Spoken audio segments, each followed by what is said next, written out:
Hello सी enter students, कैसे हो? बस ठीक हो। तो आज का क्वेश्चन चालू करते हैं फिर। ये कितना बता रहे हैं? ये 16 था।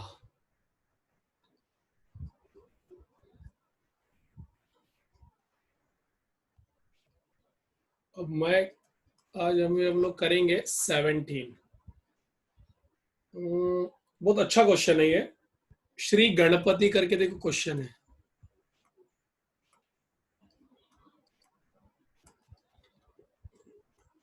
श्री गणपति लिमिटेड करके क्वेश्चन है।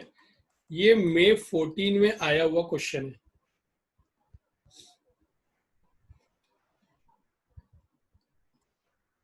ठीक है।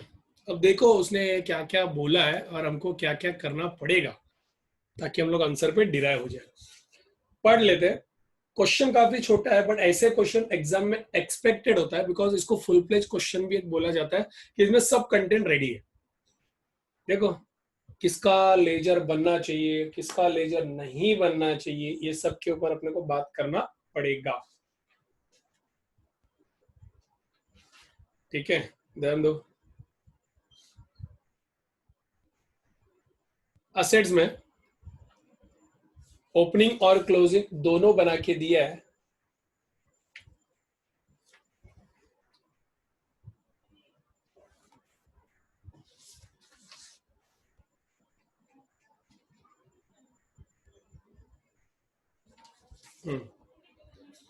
Goodwill, land and building, plant, debtor, stock, marketable security, cash and bank. अब marketable security, cash and bank, ये कैश एंड कैश इक्विवेलेंट होता है। ठीक है ना। तो उसने जानबूझ के तुमको मार्केटेबल सिक्योरिटी दिया, वो सब झंझट में मत पड़ो। मार्केटेबल सिक्योरिटी और कैश एंड बैंक को हम लोग एक करेंगे। फिर लाइबिलिटी में equity share capital 12% redemption, redeemable preference share capital, general reserve, profit and loss, creditors, outstanding expense दिया है। Very good. तो आउटस्टैंडिंग एक्सपेंस दिया तो फिर समझ जाओ। फिर प्रोविजन फॉर टैक्स दिया है। फिर प्रपोज डिविडेंड दिया है। Depreciation charge on plant and land and building during the year were 50,000 and 1 lakh. अभी क्या करने का मालूम है? उसने डेप्रिसिएशन चार्ज करने बोला ना। ठीक है, तो हम लोग क्या करेंगे, प्लांट का एक अकाउंट बनाएंगे। जो भी डिफरेंस होगा ना वो देख ले। फिर लैंड एंड बिल्डिंग का एक अकाउंट बनाएंगे।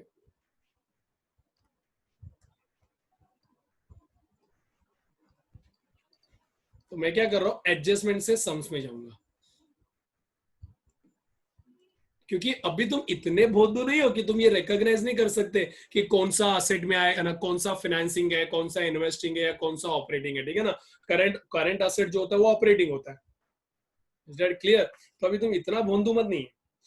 लैंड एंड बिल्डिंग हो गया। अभी income tax paid during the year, और ऊपर देखो प्रोविजन फॉर टैक्स दिख रहा है आपको। ठीक है, तो फिर अपने को प्रोविजन फॉर टैक्स का अकाउंट बनाना पड़ेगा।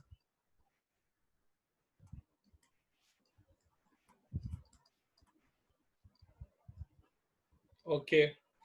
दूसरा, interim dividend of ₹1 lakh has been paid. आपने इंटरिम डिविडेंड पे किया ₹1 लाख का। Is that clear? आपने इंटरिम डिविडेंड पे किया ₹1 लाख का। आपने इंटरिम डिविडेंड पे किया। तो इंटरिम डिविडेंड के लिए आप एक काम करो, प्रपोज डिविडेंड का अकाउंट बना लेते हैं। ठीक है, कौन सा अकाउंट बना लेंगे हम लोग? प्रपोज डिविडेंड का, तो भी चल जाएगा।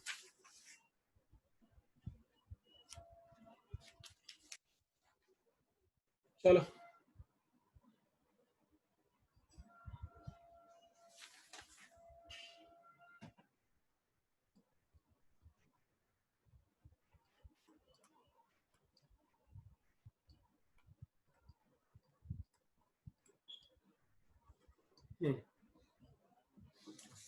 अब उसके अलावा और किसी का अकाउंट बन सकता है क्या? बाकी से कोई तो रिलेटेड डेटा नहीं है।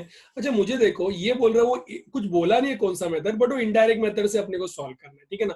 डायरेक्ट मेथड में तो कोई प्रॉब्लम नहीं। अब डायरेक्ट मेथड में तो मेरा हेल्प भी नहीं लगेगा आपको। अभी हम लोग इनडायरेक्ट मेथड में इसको सॉल्व करेंगे। मुझे बताओ, इनडायरेक्ट मेथड में सॉल्व करने के लिए अपने पास प्रॉफिट होना चाहिए। ये आप मानते हो कि नहीं मानते? देख लो ना एक बार, आप खुद ही देख लो। इनडायरेक्ट मेथड से सॉल्व करने के लिए अपने पास प्रॉफिट होना चाहिए। क्या प्रॉफिट एंड लॉस दिया है करेंट ईयर का? नहीं दिया है। जब करेंट ईयर का प्रॉफिट एंड लॉस नहीं दिया तो हम लोग एक सिंपल में बनाएंगे प्रॉफिट एंड लॉस, तो अपने को प्रॉफिट एंड लॉस मिलेगा। तो मुझे लग रहा है कि इतना अकाउंट तो बनना चाहिए। फिर भी अगर एडिशनल कोई अकाउंट बनेगा तो वी विल सी कितना अकाउंट बन रहा है टुडे, 1 2 3 4 5। ठीक है, तो इतने अकाउंट्स हम लोग बना रहे हैं अभी। प्लांट से रिलेटेड डेटा बोला तो प्लांट का अकाउंट बना, income tax building land and building से रिलेटेड बोला तो मैंने लैंड एंड बिल्डिंग का डेटा अकाउंट बनाया। फिर उसके बाद उसने बोला इनकम टैक्स तो ऊपर प्रोविजन फॉर टैक्स है तो उसका अकाउंट बनाया। फिर इंटरिम डिविडेंड है तो मैंने प्रपोज डिविडेंड में उसको बोल दिया कि अकाउंट बनाया मैंने। समझ में आ रहा है?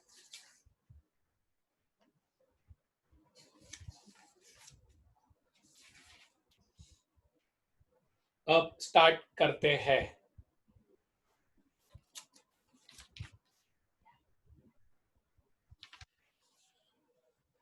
ठीक है, चलो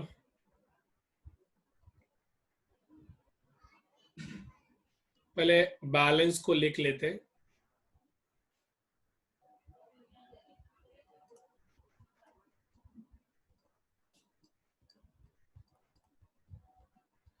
To balance brought down 4 lakh.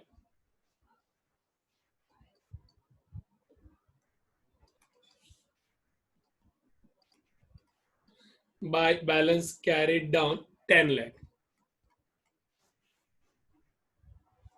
बराबर है?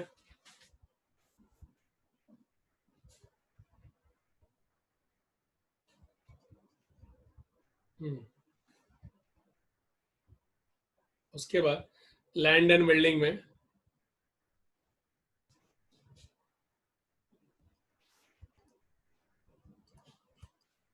To balance brought down 10 lakh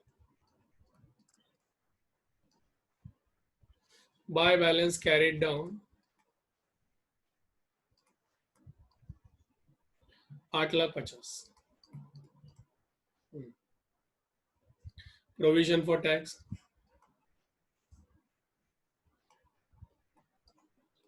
by balance brought down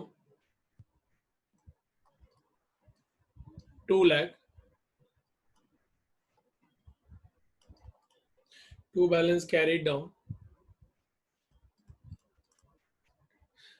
अगर आप टीवाई में होते तो मैं आपको बताता था कि किस किस का लेजर बनता है, क्योंकि वो फिक्स फिक्स चीजें होते हैं, वहां पे रिपीटेड सम्स होते हैं। बट यहाँ पे मैं आपको ये नहीं बता सकता कि किसका लेजर बनेगा। सिचुएशन के हिसाब से आपको सबका भी लेजर बनाना पड़ सकता है। मतलब what I mean to say is, जो एडजस्टमेंट से रिलेटेड डेटा है और जो अपने को सताने वाला है आगे, उसके ऊपर तो अपने को लेजर बनाना ही चाहिए टू बी सिंपल। अब प्रॉफिट एंड लॉस उसने दिया है, बाय बैलेंस ब्रॉट डाउन 1,50,000।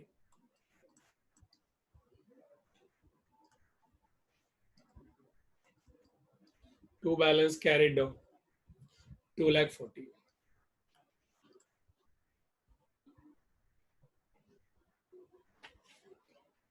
ठीक है, इतना चीजें हो गया है। अब चलो स्टार्ट करते हैं। सबसे वाला प्रॉफिट एंड लॉस का है, चलो गुडविल सबसे फाइंड करते हैं। डेप्रिसिएशन चार्ज करने बोला है बाय डेप्रिसिएशन अकाउंट प्लांट पे 50,000। प्लांट पे 50,000, ये समझा? मेरे ख्याल से इसके रिलेटेड डेटा इतना ही है, तो मैं रेड पेन से लिख देता हूं प्रॉफिट में ऐड करने का। बराबर ना?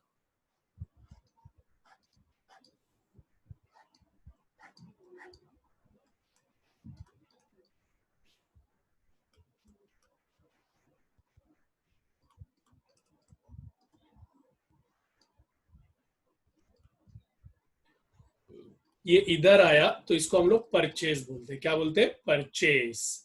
इधर आया डेबिट में आया तो परचेज, क्रेडिट में आया तो सेल। तो परचेज मतलब इन्वेस्टिंग में से माइनस। बराबर है ये बेटा? ओके। अब चलो लैंड एंड बिल्डिंग के पास, उसमें भी डेप्रिसिएशन दिया, बराबर ना? 1,00,000 रुपया। तो उसका अभी क्लियर करो ना, प्रॉफिट में ऐड, प्रॉफिट में ऐड होना चाहिए।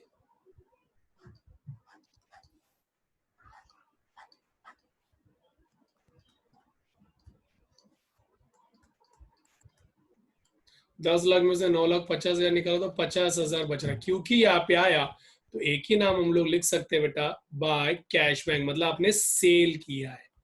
क्या किया है? सेल। तो इसका एक ही लिख सकते हैं, इन्वेस्टिंग में प्लस, क्योंकि सेल करने से पैसा आता है। ये बराबर है। अब प्रोविजन फॉर टैक्स बोलो। अच्छा, मैंने इसका बैलेंस लिखा है नहीं। Okay okay, by balance brought down, कोई बात नहीं है, कोई बात नहीं है। 2,00,000 रुपया मैंने नीचे लिख दिया उसका balance. Okay okay okay okay. मैंने नीचे लिख दिया, प्रोविजन फॉर टैक्स पे ध्यान नहीं दिया। मैं प्रपोज डिविडेंड रफ करता हूँ, ठीक है ना। प्रपोज डिविडेंड में 2,10,000,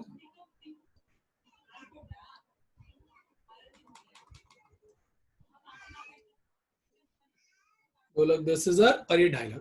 ओके, पहले से बराबर था,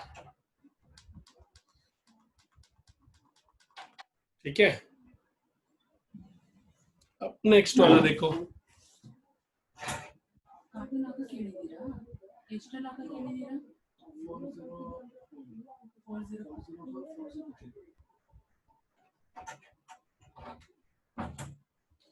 ठीक है, अब उसके बाद अब देखो क्या क्या दिया है। हाँ, प्रोविजन फॉर टैक्स हो गया ना। अभी चलो, अभी प्रोविजन फॉर टैक्स से रिलेटेड एडजस्टमेंट, हम लोग को एडजस्टमेंट पढ़ना पड़ेगा ना। देखो, इनकम टैक्स पेड, पेड बोला, income tax paid to cash bank. देखो, जब इनकम टैक्स आप पे करते हो तब एंट्री क्या पास करते हो? Provision for tax account debit to cash bank, बराबर। तो टू कैश बैंक अकाउंट 1,00,000 कितना है? 1,75,000। याद करो, याद करो, ऑपरेटिंग में माइनस करना चाहिए। ऑपरेटिंग एक्टिविटी में से क्या होगा? माइनस।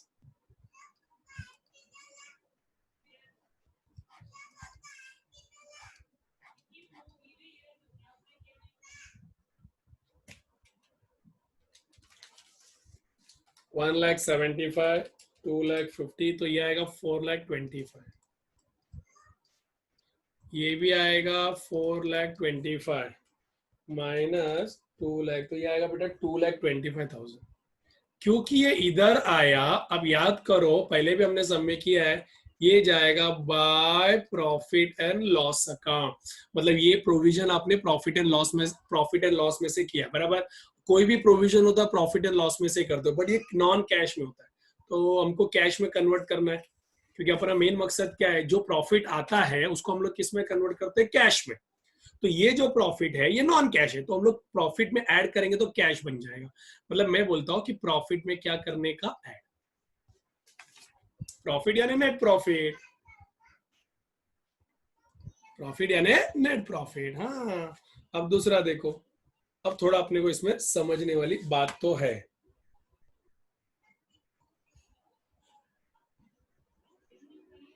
ठीक है ना। थोड़ा आराम से, थोड़ा आराम से करते हैं। प्रपोज डिविडेंड, अपने इंटरिम डिविडेंड कितना पे किया? Interim dividend of ₹1,00,000 has been paid. तो आपने इंटरिम डिविडेंड पे किया, मतलब यहाँ पे आएगा टू कैश बैंक अकाउंट 1,00,000, बराबर।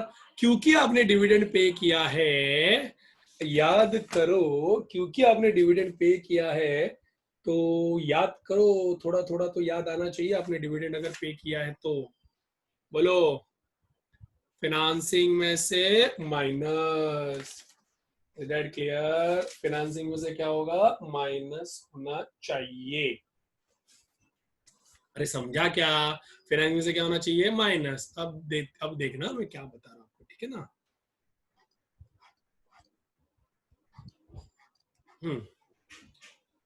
3,50,000, 3,50,000, उसमें से माइनस करो 1,00,000, 40। अब 1,40,000 किधर जाना चाहिए? बाय प्रॉफिट एंड लॉस, क्योंकि आप प्रॉफिट एंड लॉस में से निकालते हो उसको। तो प्रॉफिट एंड लॉस मतलब प्रॉफिट एंड लॉस यहीं पे आप एक write debit to propose dividend 1,40,000 बराबर। उसके बाद आपने ट्रांसफर टू, अभी आप देख लो, आपने गुडविल राइट ऑफ किया, देखो ऊपर से आओ, आपने गुडविल देखो, आपका गुडविल कितना था? 5,75,000 और अभी कितना हो गया? 4,50,000। तो 5,75,000 से 4,50,000 हो गया। कैन आई से आपने गुडविल को राइट ऑफ किया 1,25,000 से, जिससे आपका प्रॉफिट कम हो गया।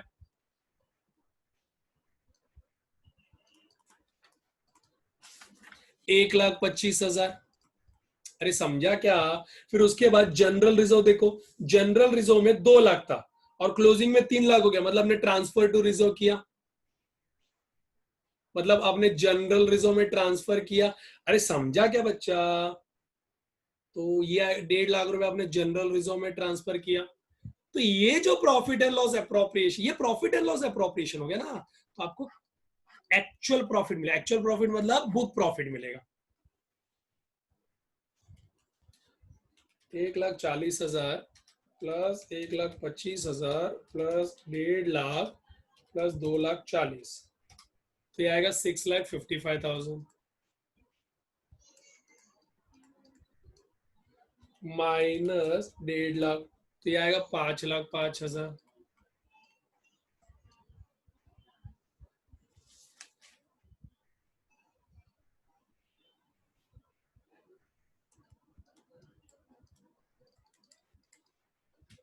समझ में आ रहा है?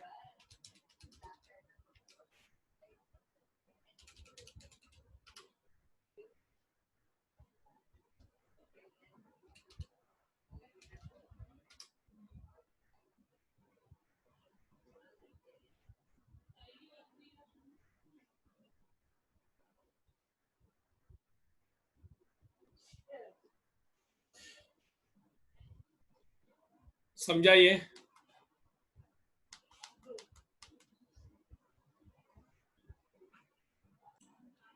ओके, तो बोलो ये आपको समझ में आया इतना?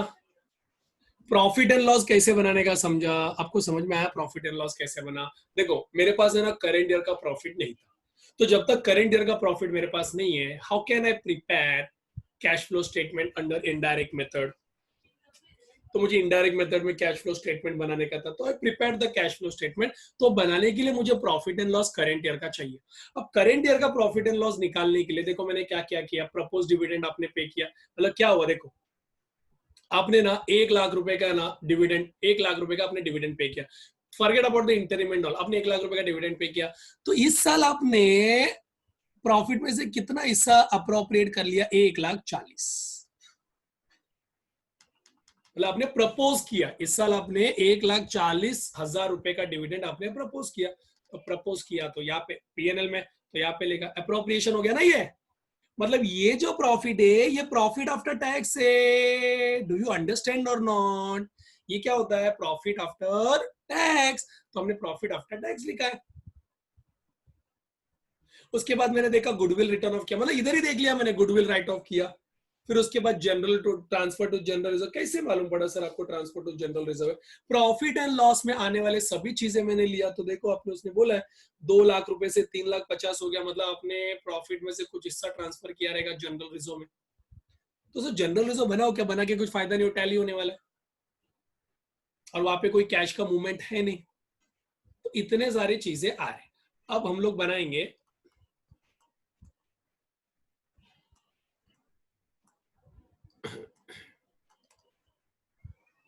Cash flow statement. नंबर 1,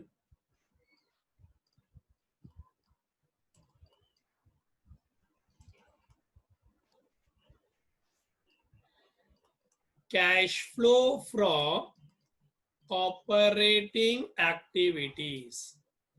उसमें पहले अपने को चाहिए नेट प्रॉफिट आफ्टर टैक्स 5,05,000। बोलो समझा कि नहीं समझा? ओके। अब इसमें ऐड करने जैसा, add provision for tax,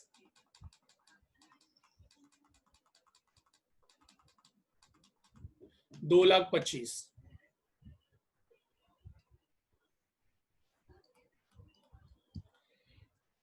add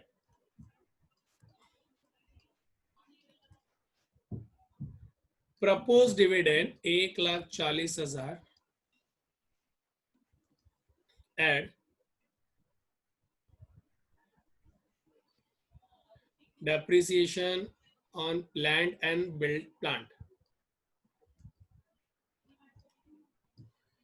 depreciation on plant and land and building, 50,000 plus 1,00,000, तो ये आएगा 1,50,000।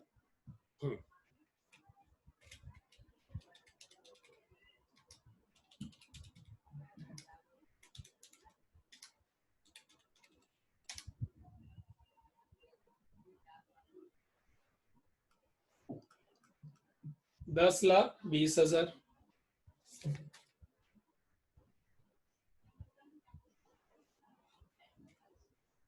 बराबर इतना। ओके, अब 10,20,000। अब करंट असेट और करंट लायबिलिटी का प्रॉब्लम देख लो, कुछ है तो होना तो चाहिए। डिक्रीज और इंक्रीज इन करंट असेट, तो change in current assets and current liability. अब देख लो करंट एसेट और करंट लायबिलिटी में सबसे पहला तो डेटर है। डेटर बढ़ गया मतलब पैसा नहीं आया। इंक्रीज इन डेटर 4,60,000, मतलब पैसा नहीं आया। उसके बाद डेटर के बाद स्टॉक है, स्टॉक, स्टॉक डिक्रीज हो गया। डिक्रीज इन स्टॉक यानी पैसा आया। 4,85,000 माइनस 4,35,000, आई कैन से 50,000 रुपया आया। ठीक है। उसके बाद है मार्केटेबल सिक्योरिटी में लेने का, वो तो कैश में आ जाएगा। उसके बाद है क्रेडिटर, क्रेडिटर बढ़ गया। क्रेडिटर बढ़ गया, क्यों बढ़ गया? क्योंकि मैंने उसको पैसा दिया है नहीं, तो पैसा नहीं दिया मतलब मेरे पास ही मैंने रखा है, तो भी एक तरह का मेरे लिए कैश इनफ्लो ही है। फिर उसके बाद आउटस्टैंडिंग एक्सपेंस का, आउटस्टैंडिंग एक्सपेंस कम हो गया, 1,00,000 से 80,000 हो गया। इसका मतलब डिक्रीज इन आउटस्टैंडिंग एक्सपेंस, मतलब 20,000 रुपये मैंने दिया सर, उसका लेजर, उसका अकाउंट नहीं बनाने की जरूरत है, स्टे शेड्यूल वगैरह जरूरत नहीं है, उससे रिलेटेड कुछ दूसरा बोला गया इंटरेस्ट एक्सपेंस में ना, तो जरूरत नहीं है। समझ में आया?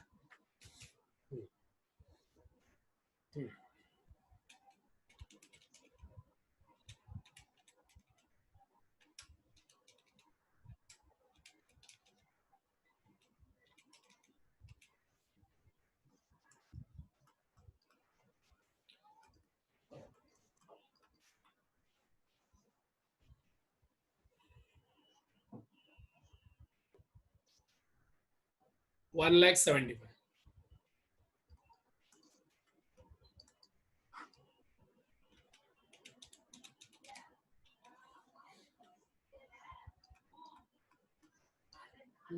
देख लो एक बार, कुछ गलत तो नहीं है?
चलो देखते हैं। अब उसके बाद और कुछ रह गया क्या देख लो, हाँ, क्योंकि आई थिंक कि कुछ ना कुछ तो हो सकता है। कितना आएगा? 5,55,000। देखो, एक छोटा सा मिस्टेक हो गया है, ये गुडविल ऑल देखो, ये प्रपोज डिविडेंड नहीं आना चाहिए, क्योंकि ऑलरेडी हमने वो पीएनएल में, हम लोग ने जो पीएनएल से अमाउंट लाया वो ऑलरेडी एडजस्टेड ही लाया है ना। तो ये गलती से मैंने लिख दिया, ये नहीं आना चाहिए यहाँ पे। क्योंकि जो ऊपर देखो प्रॉफिट एंड लॉस अकाउंट है, ये जो प्रॉफिट एंड लॉस अकाउंट है, after adjusting goodwill, after adjusting propose dividend and after adjusting general reserve है। तो ये नहीं आना चाहिए फिर से। तो वो एक बड़ा गलती है। 5,05,000 प्लस 2,25,000 प्लस 1,50,000, तो ये 8,80,000 आएगा।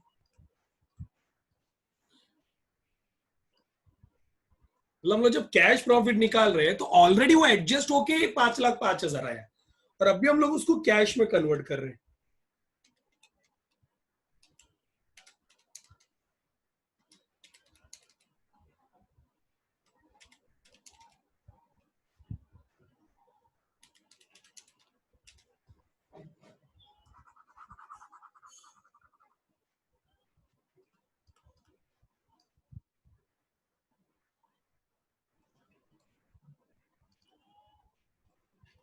4,15,000। ठीक है, अब सेकेंड वाला,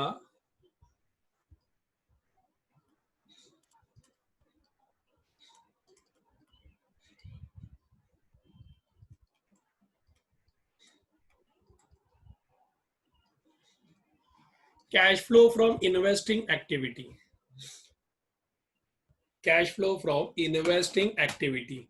अब इन्वेस्टिंग एक्टिविटी से रिलेटेड पहले देख लो लेजर में कुछ है क्या। अगर आप देखोगे तो है, लैंड एंड बिल्डिंग सेल है, तो sale of land and building and purchase of plant. Sale of land 50,000, मतलब कैश आएगा। Purchase of plant and machinery 6,50,000, मतलब 6 लाख रुपया नेगेटिव। ये बराबर है। ओके। तीसरा, cash flow from financing activity.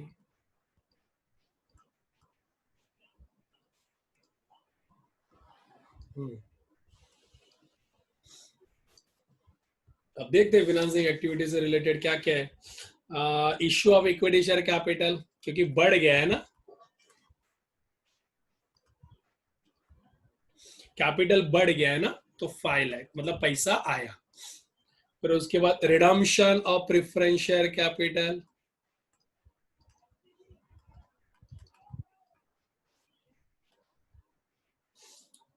2,50,000, बराबर है। उसके बाद ऊपर देखो, अपने इंटरिम डिविडेंड पे किया था, ये देखो दिख रहा है, 1 लाख रुपया, वो लिख दो।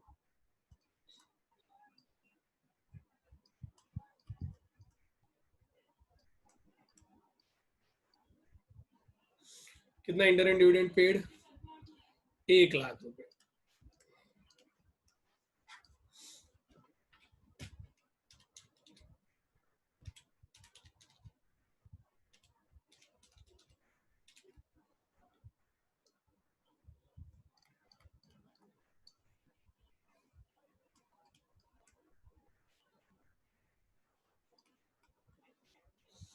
Opening cash and bank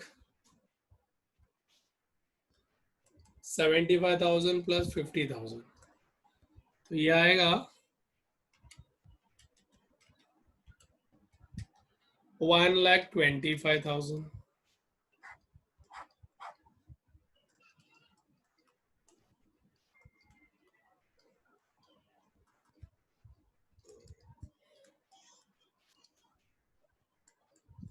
90,000।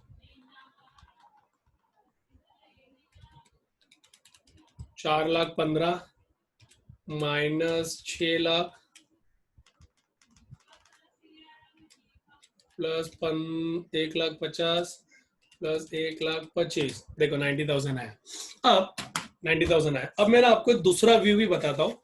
कुछ लोग क्या करते हैं, मतलब कुछ लोग क्या करते हैं कि इसको है ना प्रपोज डिविडेंड और इंटरिम डिविडेंड उसको अलग मानते हैं और ऐसा करते। देखो ऐसा, जो लास्ट ईयर जो ओपनिंग बैलेंस था ना, जो लास्ट ईयर प्रपोज किया था, इस साल वो पे किया। ऐसा भी करने वाले करते हैं और ऐसा भी आप कर सकते हो। बट मैंने क्या समझा, इंटरिम डिविडेंड है ना, इंटरिम डिविडेंड हर 6 महीने में एक बार भरना पड़ता है। तो आपने गए साल 2,10,000 रुपए का प्रोविजन किया था, 6 महीने बाद, मतलब 6 महीने के अंदर ईयर खत्म, ये आपका गए साल का, मतलब ऐसा बोलो कि 1 अप्रैल 2020 का, और 6 महीने बाद, 1 अप्रैल के बाद 6 महीने बाद आपने ये पेमेंट कर दिया 1,00,000 रुपए का। समझ में आया क्या? तो आपने प्रोविजन कितना किया ये साल, मतलब अप्रोप्रिएट कितना किया, 1,40,000 का, तो आपने पीएनएल अप्रोप्रिएशन में डाल दिया। समझ में आया? तो ऐसा भी कर सकते हैं। नहीं तो दूसरा, इसको लिखने का ही नहीं यहाँ पे, इसको सीधा फाइनेंसिंग में लिखने का और प्रॉफिट में ऐड करने का। दूसरा, क्योंकि अप्रोप्रिएशन है तो प्रॉफिट में ऐड होगा। और दूसरा दूसरा इसको सीधा पे करने का 2,10,000 को। तो ऐसा भी हम लोग कर सकते हैं, बट सिंपल में फॉलो करो ना। मैंने ये लॉजिक फॉलो किया, गए साल 2,10,000 का प्रपोज किया था, ये साल पे किया 1,00,000 रुपया। सिंपल अकाउंटिंग रूल मैंने फॉलो किया, जिससे बैलेंस तो मैच हो गया।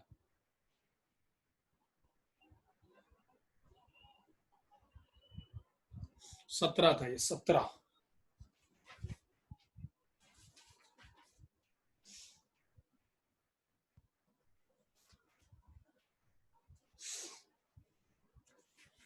ठीक है, नेक्स्ट वन चले, चलो।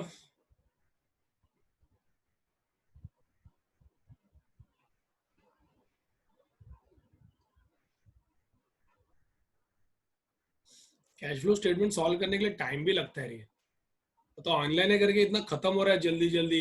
अगर ये क्लासरूम लेक्चर होता तो 1 घंटे में एक सम्स होता। ऑनलाइन लेक्चर में क्या होता है, जो बात मुझे क्लासरूम लेक्चर में 10 बात बताना पड़ता है, वो यहाँ पे बताने का जरूरत नहीं होता, उतना जरूरत नहीं होता, because that you can rewind it and see. नहीं तो ये क्लासरूम लेक्चर में कैश फ्लो स्टेटमेंट 1 घंटे में या 1.5 घंटे में एक ही सम्स हो पाता है। अभी आप सोचो, वीणा विनायक करके देखो एक question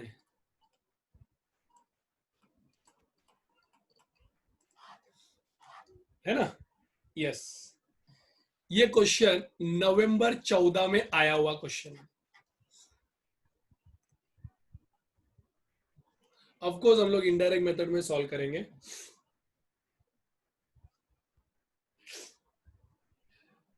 balance sheet of Veena Vinayak limited R S under plant and machinery है, बिल्डिंग है, इन्वेस्टमेंट है, डेटर है, स्टॉक है, कैश एंड बैंक है। तो तुमको समझ में आया कि दो ही करंट एसेट है। फिर शेयर कैपिटल है, रिजर्व है, प्रॉफिट एंड लॉस अकाउंट है, अमाउंट इन लैक्स है, फिर डिबेंचर है, प्रोविजन फॉर टैक्सेशन है, फिर प्रपोज डिविडेंड है, फिर सन्ड्री क्रेडिटर है। ठीक है, with the help of the following additional information prepare cash flow statement.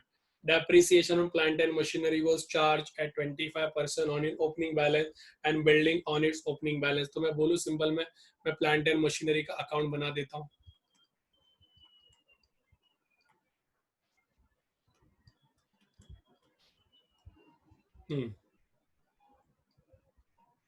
और दूसरा लैंड एंड बिल्डिंग का भी अकाउंट बना देता हूँ, मतलब बिल्डिंग का।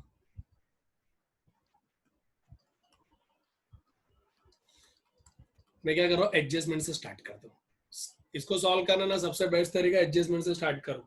आगे, during an year old machine costing 1,50,000 return on value 60,000 was sold for 1,05,000। ठीक है, वो तो उसी में आने वाला है कि इसमें प्लांट एंड मशीनरी में। उसके बाद आपका प्रोविजन फॉर टैक्स है, तो प्रोविजन फॉर टैक्स अकाउंट बना देने का।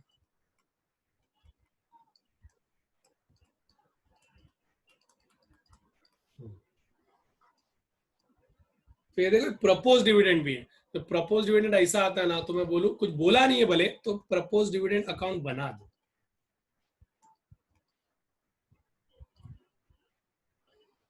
ठीक है, स्टार्ट करने के लिए अपने को चाहिए प्रॉफिट। क्या प्रॉफिट दिया है? नहीं दिया है, तो अपने को प्रॉफिट भी बनाना चाहिए। हार्डली लोग नहीं बनाते प्रॉफिट एंड लॉस, बट हम लोग बनाएंगे क्योंकि सीएफएस में जब जाओगे कंसोलिडेटेड फाइनेंशियल स्टेटमेंट, तो वहां पे प्रॉफिट एंड लॉस कैसे कैलकुलेट करने का उसके ऊपर मुझे आपको बताने के लिए इजी पड़ेगा।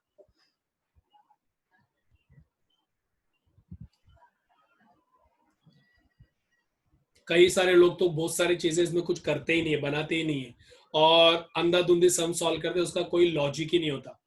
हम लोग क्या करें, एडजस्टमेंट के बेस पे हम लोग सब बना रहे हैं, क्योंकि हम लोग इतना तो सीख गए कि plant and machinery investing activity होता है, फिर स्टॉक, ये डेटा, ये सब करंट ऑपरेटिंग एक्टिविटी होता है, ये तो हम लोग कर ही सकते हैं। प्लांट एंड मशीनरी देखो, opening balance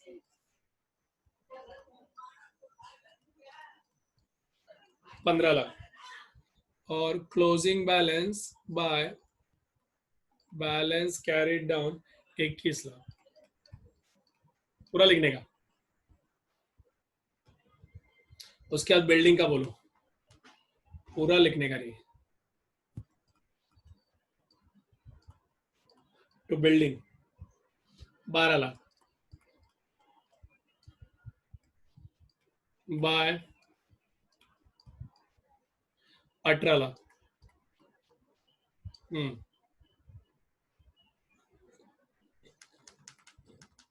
provision for tax बोलो, ओपनिंग में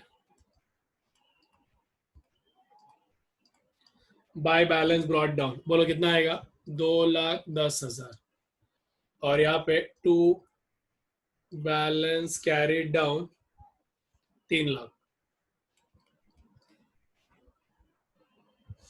उसके बाद, और नहीं भी बोलेगा ना प्रोविजन फॉर टैक्स के ऊपर, अकाउंट बनाने का, क्योंकि उसमें लॉजिक होता है, फिर उसके बाद propose dividend,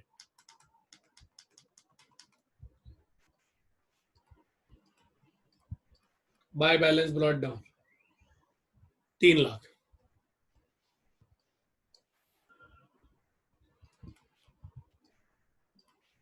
to balance carried down 6 lakh. Profit and loss तो दिया नहीं है, बराबर ना, प्रॉफिट एंड लॉस तो दिया नहीं है। अब स्टार्ट करते हैं। Depreciation on plant and machinery was charge at 25%। अब डेप्रिसिएशन चार्ज करोगे प्लांट एंड मशीनरी पे 25%,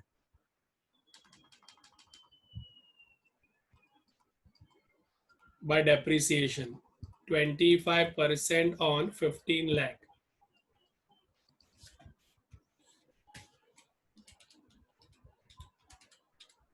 तो ये आएगा 3,75,000, और बिल्डिंग पे 10%, ओपनिंग बैलेंस ही बोल रहे हैं, ठीक है ना, तो 1,20,000, ठीक है। During the year old machine costing 1,50,000। अच्छा, प्रॉफिट एंड लॉस का ना, सॉरी, प्रॉफिट एंड लॉस का ओपनिंग बैलेंस और क्लोजिंग बैलेंस तो दिया है ना रे। ओके, आपने याद दिलाया, इसे मैंने लिख दिया, यस।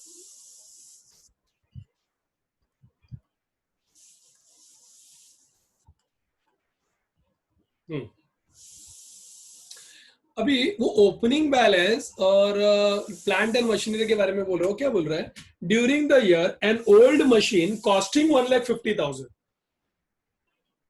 देखो क्या हुआ ना, मैं मशीन का ना एक छोटा सा आपको स्टेटमेंट बना के देता हूँ मशीन का। देखो, ये प्लांट एंड मशीन है, उसका कॉस्ट है 1.5 लाख था, और उसमें सबसे पहला डेप्रिसिएशन चार्ज होता है बेचने से पहले 60,000, तो कितना बचा 90,000, ये उसका डब्ल्यू बचा। अब यहां से सोचने का, अब डब्ल्यू जो 90,000 था वो आपने बेचा 1.5 लाख में, नहीं सॉरी 1,05,000 में, तो मैं बोलो 15,000 का प्रॉफिट हो गया। समझा कि नहीं, 15,000 का आपको क्या हो गया, प्रॉफिट हो गया। अब बोलो आपको समझा कि नहीं समझा, ये बात नहीं समझा तो हम लोग आगे का बात कर सकते हैं, और अगर समझा है तो फिर अपने को यहाँ पे रोकना पड़ेगा, ठीक है। अब during the year machinery costing, तो मशीनरी जो कॉस्ट हो रहा है वो आप बेच रहे हो, कितने में बेचा आपने?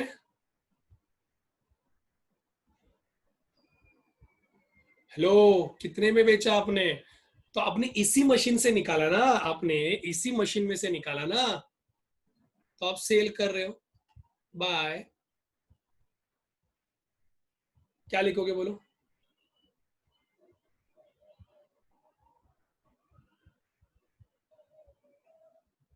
सेल तो करो। बाय सेल, सेल मतलब कैश बैंक। डेप्रिसिएशन तो आ गया ना यार।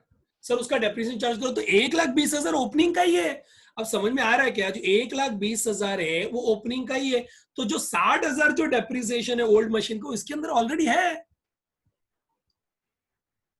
तो सीधा मैं कैश, मैं तो सीधा सोल्ड का एंट्री पास कर रहा हूँ, 1,05,000। और यहाँ पे आएगा प्रॉफिट एंड लॉस। कितने का प्रॉफिट एंड लॉस हो रहा था? 45,000। 45,000 की 15,000? 45,000 कैसे 45,000? क्योंकि मैंने जो आपको बताया वो आफ्टर डेप्रिसिएशन का बताया। मैंने जो आपको बताया वो आफ्टर डेप्रिसिएशन का बताया मैंने आपको। समझ में आया? बल्कि बल्कि जो 1.5 लाख रुपए का जो मशीन है, 1.5 लाख रुपए का जो मशीन है वो इसमें से ही है। तो इसमें से 1.5 लाख का डेप्रिसिएशन 60,000, तो इसी में से 12 लाख का डेप्रिसिएशन 1,20,000, तो उसमें आएगा ना बच्चा। अरे समझ में आया क्या आपको मैं क्या बोल रहा हूं? वो क्या बोला है, 1,20,000 का मशीन, 1.5 लाख रुपए का मशीन बेचा। तो 1.5 लाख का जो मशीन बेचा वो इसमें से जाएगा ना। तो इस 1.5 लाख के मशीन में से 60,000 का डेप्रिसिएशन, तो 12 लाख के मशीन में से 1,20,000 का डेप्रिसिएशन आ ही गया ना अंदर यार।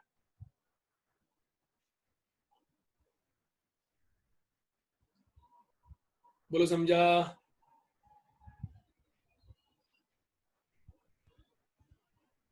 अपन बिल्डिंग बेच रहे कि किस क्या बेच रहे?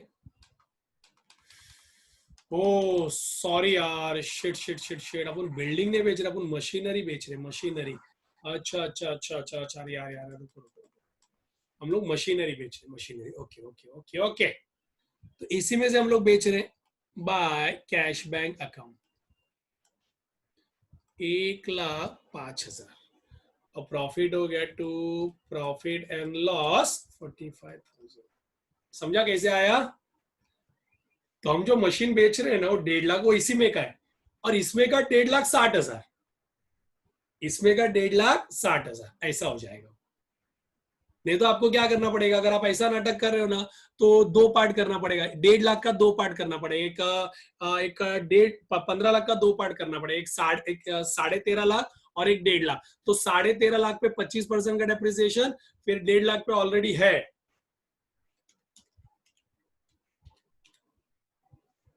जो उसने दिया 60,000 का डेप्रिसिएशन, रिटर्न डाउन वैल्यू 60,000 है। अच्छा, रिटर्न डाउन वैल्यू है, रिटर्न डाउन वैल्यू, तो हम लोग सीधा रिटर्न डाउन वैल्यू से बात करते हैं ना। समझा क्या? तो ये जो मैंने आपको बताया, ये मेरे बुक में ना, ये देखो, कॉस्ट कितना है 1.5 लाख, बल्कि रिटर्न डाउन वैल्यू कितना है 60,000। ये रिटर्न डाउन वैल्यू से लेते हैं, और उसमें सोल्ड किया आपने, सोल्ड कितने में किया, 1,05,000। तो देखो 45,000 का प्रॉफिट आएगा, बराबर है ना? 45,000 का प्रॉफिट। यस।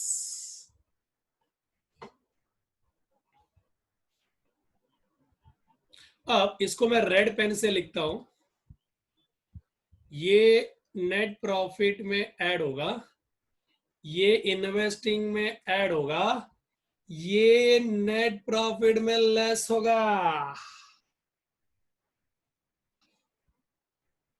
नॉन ऑपरेटिंग है ना वो।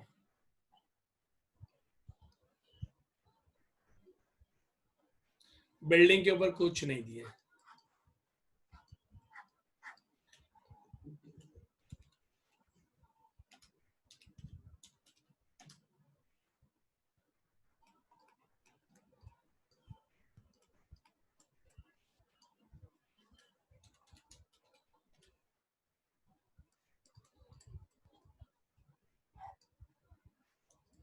टू कैश बैंक मतलब आपने परचेज किया,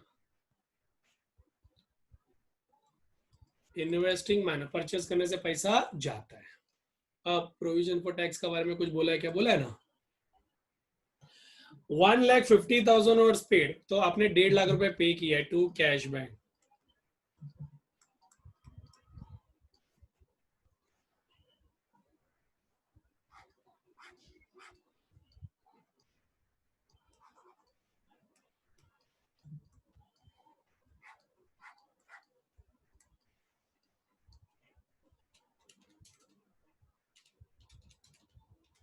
तो 2,40,000 यहाँ पे आएगा बाय प्रॉफिट एंड लॉस।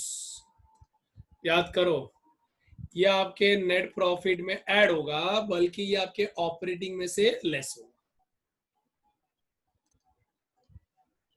अब प्रपोज डिविडेंड, अब प्रपोज डिविडेंड का देखो, गए साल आपने इतना प्रपोज किया था, इस साल इतना पे किया,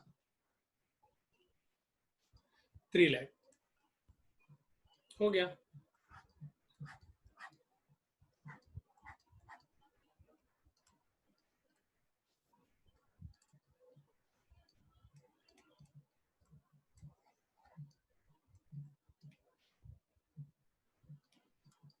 अब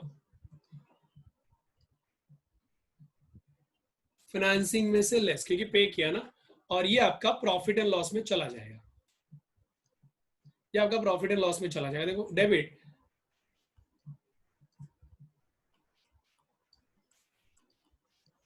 और गए बार मैंने क्या कर दिया, उसको पहले फिर से ऐड कर दिया, तो जो गलत है, इस बार वो बराबर हो जाएगा 6 लाख। ठीक है। अब देखो जनरल रिजर्व ऐसा कुछ है क्या? रिजर्व है, दिख रहा है आपको रिजर्व, तो रिजर्व 4.5 लाख है, 4.5 लाख से 6 लाख हो गया, मतलब ट्रांसफर टू रिजर्व हुआ।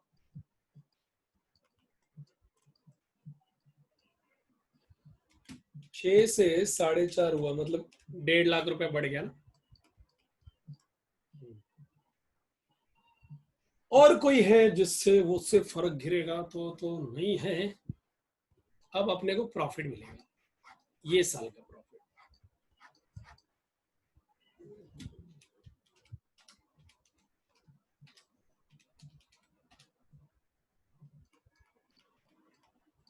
अब जनरली देखोगे ना, कोई प्रॉफिट एंड लॉस अकाउंट बनाता नहीं, बल्कि प्रॉफिट एंड लॉस अकाउंट आपको सीधा बताता है, देख भाई यही प्रॉफिट है आफ्टर टैक्स,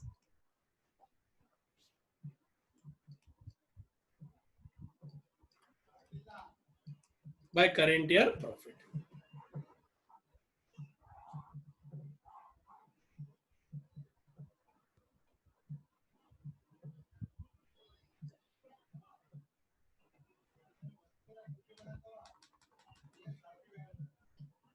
समझ में आया ये? ठीक है, तो स्टार्ट करें।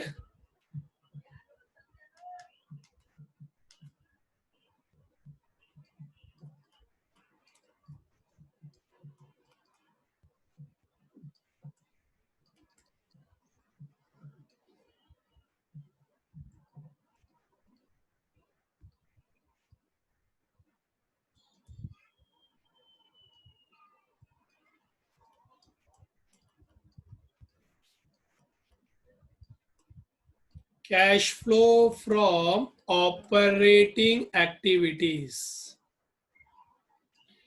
उसमें दिया है नेट प्रॉफिट, तो मैं बोलू नेट प्रॉफिट 8,70,000 आएगा। अब उसमें ऐड करने का प्रोविजन फॉर टैक्स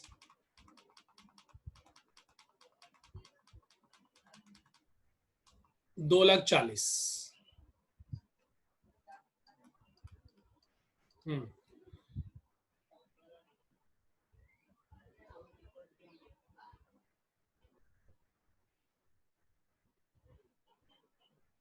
फिर ऐड करने का, फिर लेस करने का profit on sale of plant and machinery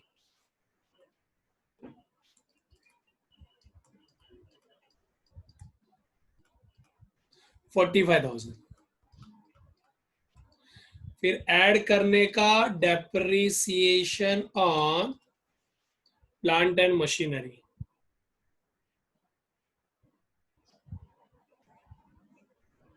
3,75,000।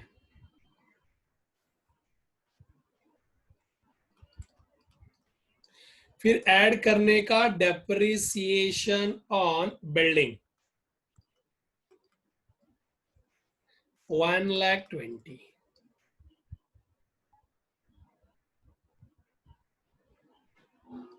इधर मैंने लिखा नहीं है बट वो डेप्रिसिएशन है तो ऐड करना ही पड़ेगा ना। अब बराबर है बस। 8,70,000, 2,40,000 प्लस 45, 75,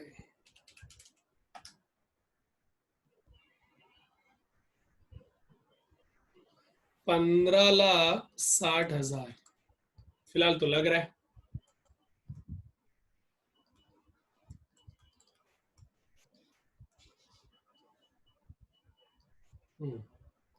अब देखो, डेटर डेटर कम हो गया।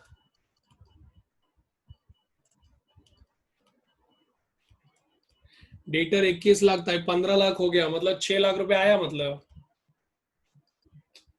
अरे समझा क्या, डेटर में से पैसा आया है, डिक्रीज इन डेटर। फिर स्टॉक स्टॉक इस बार बढ़ गया यार, मतलब स्टॉक बिका ही नहीं, 6 लाख रुपए से बढ़ गया।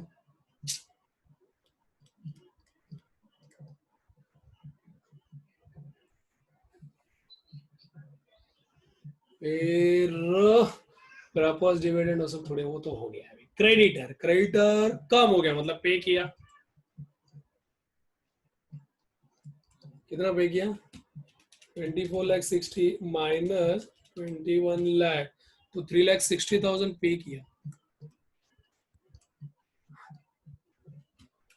15,60,000 minus 6 lakh minus 15,60,000 plus 6 lakh minus 6 lakh minus 3,60,000, 12 lakh आता है।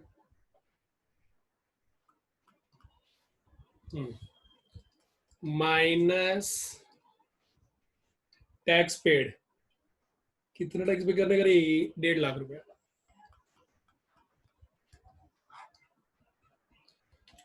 माइनस 1.5 लाख आया रे बाबा, क्या मालूम। अब वो ना बाद में मालूम पड़ेगा। इतना देख सकते हो कि इधर कोई मिस्टेक है क्या? फिलहाल तो कुछ मिस्टेक नहीं है।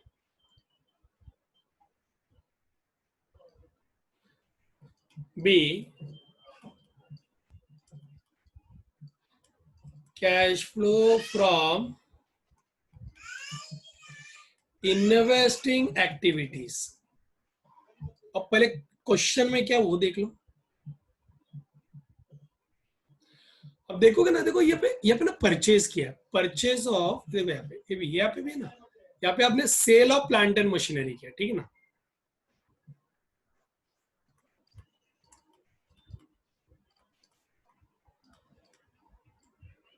Cell of plant and machinery 1,05,000।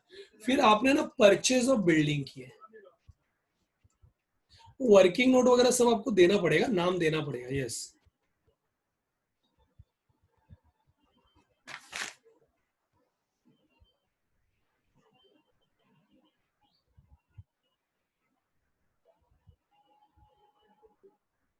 Cell of plant and machinery है, परचेज ऑफ बिल्डिंग है।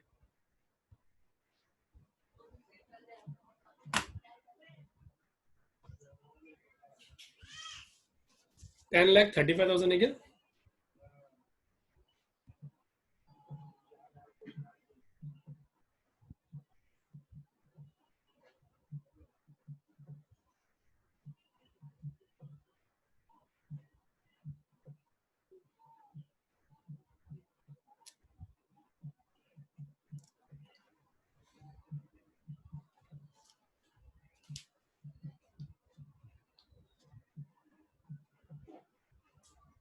Purchase of building 7,20,000।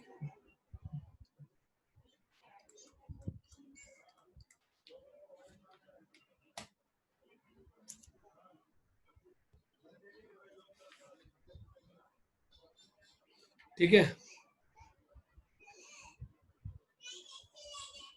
और हमने ये क्लोज ही नहीं किया रे। आपने क्लोज किया, मैंने तो जानबूझ के नहीं किया।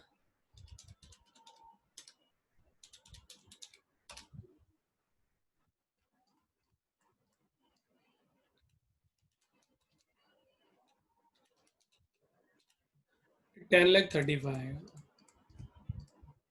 क्योंकि इधर आया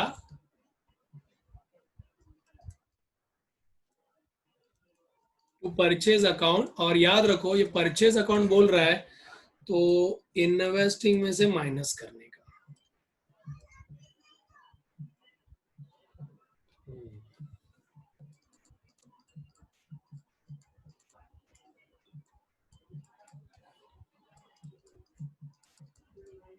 मशीनरी अकाउंट क्या बताता है? प्लांट एंड मशीनरी का purchase and sale, opening balance, closing balance, depreciation, purchase and sale, यही तो बताता है ना। अब और देखो और कोई है क्या इन्वेस्टिंग से? देखो इन्वेस्टमेंट आपको दिखेगा, ओपनिंग में नहीं था इन्वेस्टमेंट और क्लोजिंग में आ गया, मतलब आपने इन्वेस्टमेंट परचेज किया है 3 लाख रुपए का। मेरे ख्याल से इतना ही है अभी तो फिलहाल।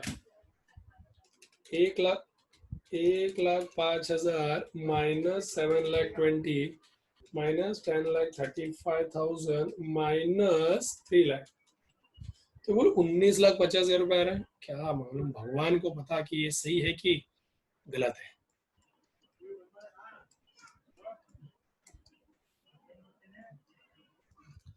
नंबर सी,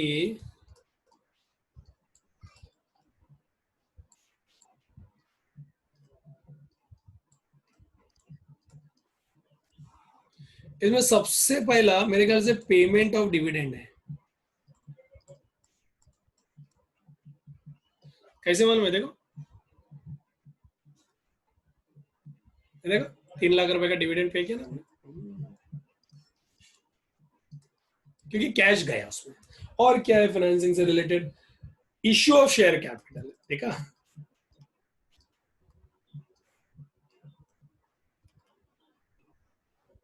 वो 6 लाख रुपए पैसा आया, मतलब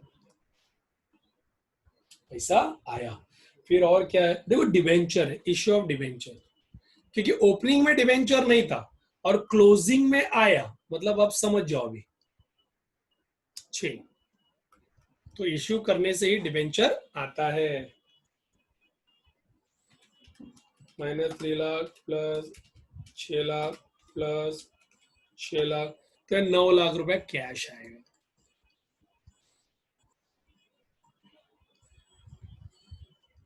D, opening cash and bank 6 lakh,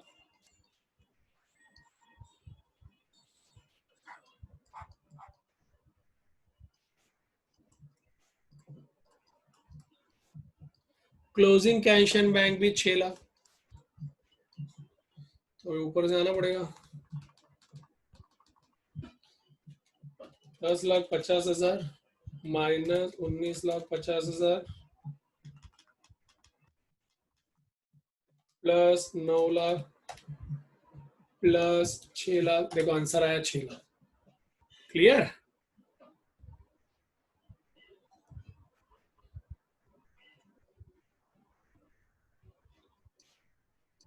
कर लो अभी, और क्या,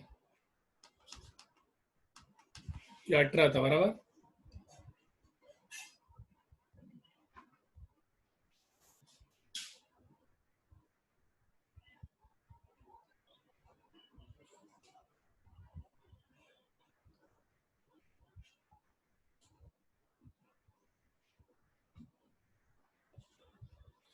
क्योंकि इनडायरेक्ट मेथड में सॉल्व करने के लिए आपके पास प्रॉफिट का होना बहुत जरूरी है, बहुत जरूरी है। अब प्रॉफिट एंड लॉस अकाउंट से प्रॉफिट निकालो, उसमें क्या उल्टा और अच्छा हो, but you need the profit.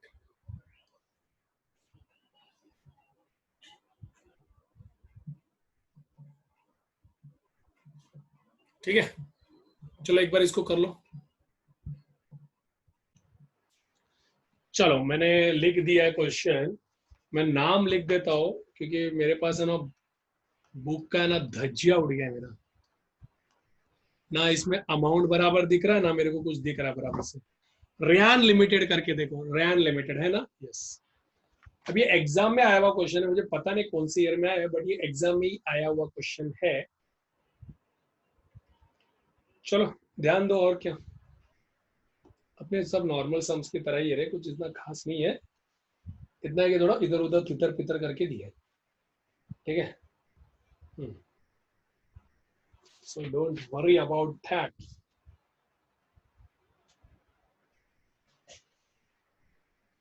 देखो, इनकम स्टेटमेंट में सेल है, कॉस्ट ऑफ गुड्स सोल्ड है, उसमें से ग्रॉस मार्जिन आया, तो ऑपरेटिंग एक्सपेंस लेस किया। अभी ऑपरेटिंग एक्सपेंस में ना डेप्रिसिएशन है 37,000, तो आप उधर ही लिख दो 37,000 को क्या करके ऐड नेट प्रॉफिट, मतलब नेट प्रॉफिट में ऐड करने का। फिर अदर इनकम और एक्सपेंस में interest expense paid, interest expense paid का दो इफेक्ट बोलो, पहला तो वो फाइनेंसिंग में से लेस होगा, बराबर ना, आपके फाइनेंस में से लेस तो जरूर होगा, और वही interest expense profit and loss में आया, तो it is a non operating expense, तो वो ऐड भी होगा आपके नेट प्रॉफिट में, तो उधर लिखो नेट प्रॉफिट में ऐड होगा करके, लिखो ऐड नेट प्रॉफिट। अभी interest income received, interest income received इन्वेस्टमेंटिंग में प्लस में आएगा, इन्वेस्टिंग प्लस, और वो नॉन ऑपरेटिंग इनकम है तो वो पीएनएल में लेस होगा, मतलब नेट प्रॉफिट में से लेस।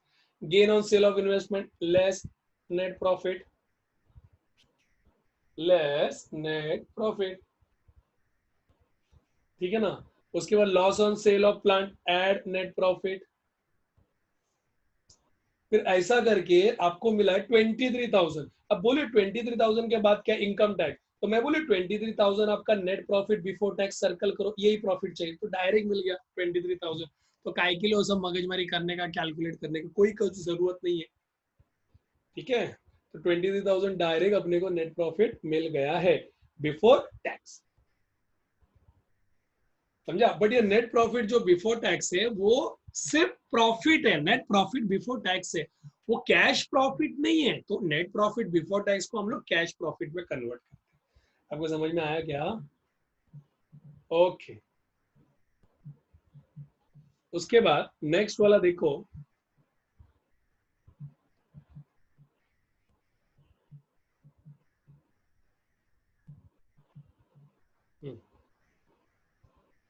प्लांट एक्यूमुलेटेड डेप्रिसिएशन, फिर उसके बाद इन्वेस्टमेंट लॉन्ग टर्म, फिर करंट असेट, करंट असेट आपको समझ में आ गया।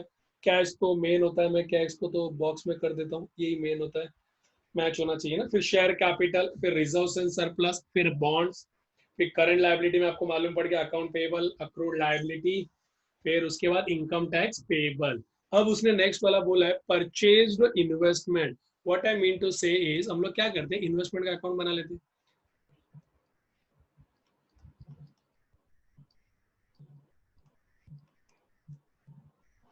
ठीक है। सोल्ड इन्वेस्टमेंट, तो ये इन्वेस्टमेंट तो ऑलरेडी बन गया। परचेज प्लांट, तो हम लोग प्लांट का एक अकाउंट बना लेते हैं,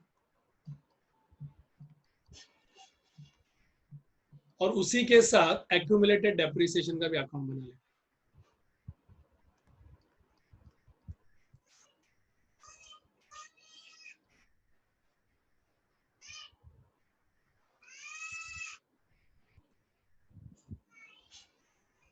फिर सोल्ड प्लांट है तो आ ही जाएगा।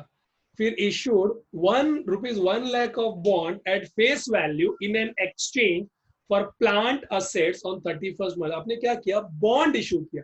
मैं बोले बॉन्ड के ऊपर एक अलग से अपने पास अकाउंट ही, तो हम लोग क्या करेंगे, बॉन्ड का एक अकाउंट बना के रखें। आप बोलोगे सर, आप बोल रहे हो बॉन्ड इशू किया, बट सर वो तो प्लांट लेने के लिए बॉन्ड इशू किया। हाँ बट बैलेंस शीट के अंदर भी तो बॉन्ड से रिलेटेड अमाउंट है ना, उसका डिफरेंस देखो, थोड़ी ना आपको 1 लाख आएगा, नहीं आएगा, तो कुछ तो तकलीफ आने वाला है, तो बेटर आप अकाउंट बना दो ना। फिर repaid ₹50 of bond at face value at maturity, देखा मैंने बोला ना। फिर इशूड 15,000 शेयर, तो सिंपल में इक्विटी शेयर कैपिटल का एक अकाउंट बनाने का, या तो उसको बोलते हैं शेयर कैपिटल का।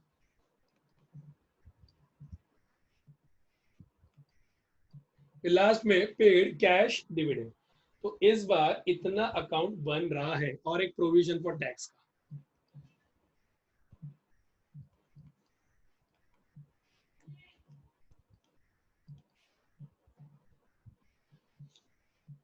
सर अकाउंट पेएबल का ठीक है, अगर एडजस्टमेंट में कुछ बोला है अकाउंट पेएबल तो I will prepare. Accrued liability का ठीक है, अगर लायबिलिटी में कुछ बोला है एडजस्टमेंट में लायबिलिटी के रिलेटेड कि अक्रूड लायबिलिटी का इतना पेमेंट है तो आई विल प्रिपेयर, बट ऐसा कुछ बोला नहीं है तो मैं उसको नॉर्मली ट्रीट करूंगा। समझ में आ रहा है क्या? 1 2 3 4 5 6 6 है टोटल। ठीक है, अब एक एक एक बैलेंस लिखो मैं उसका। ठीक है चलो देखो, to balance brought down investment का, अब दोनों 31 मार्च है भाई।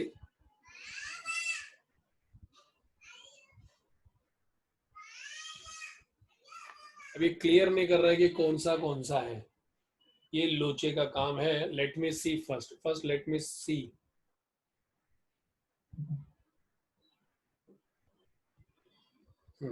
जब कुछ नहीं बोलता है, जब कुछ नहीं बोलता है तो आपको एक समझना होता है, ध्यान से सुनना। जब कुछ नहीं बोलता है तो लास्ट ईयर जो होता है ना, लास्ट ईयर वो हमेशा ओपनिंग होता है, और ये जो ईयर होता है ना वो हमेशा क्लोजिंग होता है, जब कुछ नहीं बोला है तब। ठीक है, तो ओपनिंग है ना एकदम राइट में दी है।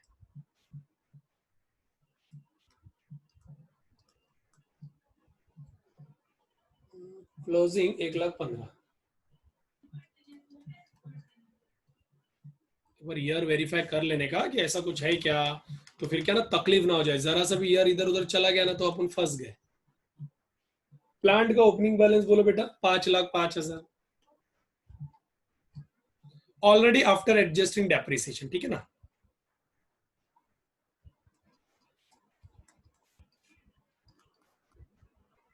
7,15,000।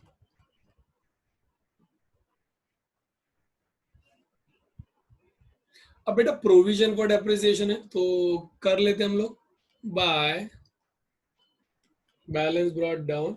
68,000 है बच्चा, 68,000, और ये 1,03,000 है बच्चा।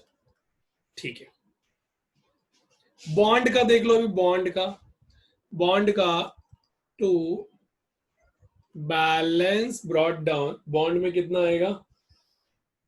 2,45,000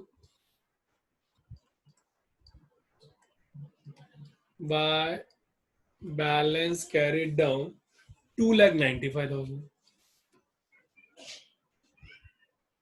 शेयर कैपिटल में बाय बैलेंस ब्रॉट डाउन, अरे बॉन्ड तो भाई, बॉन्ड तो ये क्रेडिट बैलेंस है बॉन्ड।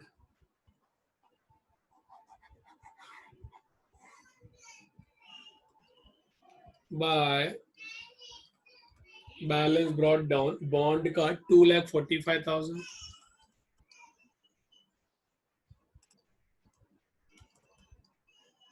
2,95,000। देख लो एक बार, बराबर से देख लेना, मिस्टेक नहीं होना चाहिए।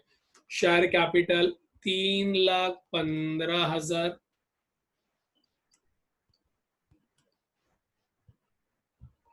फिर 4,65,000 provision for tax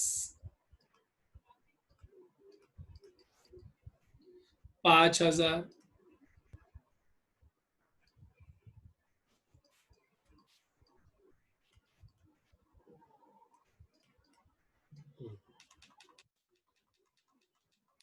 share capital 3,15,000, 4,65,000, bond 2,45,000, 2,95,000, provision for depreciation 68, 1,03,000, plant 5,05,000, 7,15,000, investment 1,27,000 और 1,15,000। ठीक है, स्टार्ट करें। चलो, इन्वेस्टमेंट परचेज, इन्वेस्टमेंट आपने इन्वेस्टमेंट परचेज किया टू कैश बैंक अकाउंट 78,000। अब भी उसका श्री गणेश कर देता हूं, yes yes yes, investing minus sold investment, आपने इन्वेस्टमेंट सोल्ड किया, आपने ना इन्वेस्टमेंट सोल्ड किया, कितने में सोल्ड किया? 1,02,000 में, ठीक है ना? तो बाय कैश बैंक 1,02,000, तो उसका प्रॉफिट 12,000, यहाँ पे टू प्रॉफिट एंड लॉस 12,000।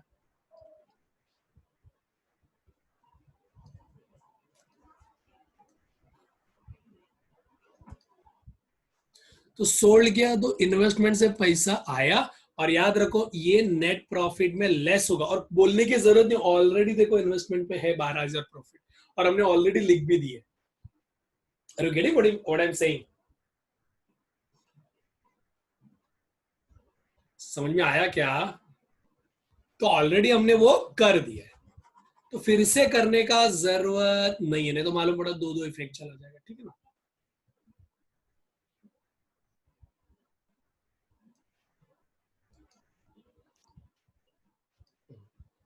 अब इसको क्लोज करो, लास्ट में क्लोज करना है तो लास्ट में क्लोज करो, और मैं बोलूं आगे कोई एडजस्टमेंट है ही नहीं रहे इससे related. 1,27,000 plus 78,000 plus 12,000 minus 1,02,000 minus 1,15,000। Okay okay okay, ये टैली हो रहा है, 2,17,000 से ये टैली हो रहा है। Okay done. अब प्लांट में आ जाओ। परचेज प्लांट असेट फॉर 1,20,000, ठीक है, तो कैश बैंक, ठीक है। अब लिखता हूं ना, sold plant at cost of ₹10,000 with accumulated depreciation. आपने प्लांट बेचा बाय कैश बैंक, कितने में बेचा आपने? 5,000 में। बल्कि प्लांट कितने का गया?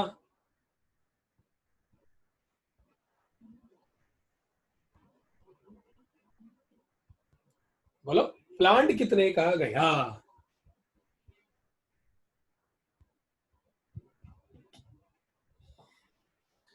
कॉस्ट पे जाएगा।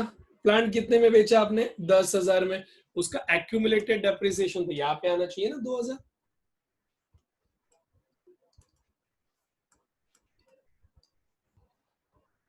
ये ऐसा बात हो गया, देखो, cost 10,000 less provision for depreciation 2,000, तो ये 8,000।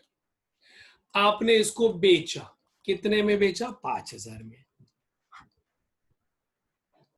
तो आपको 3,000 का लॉस हो गया।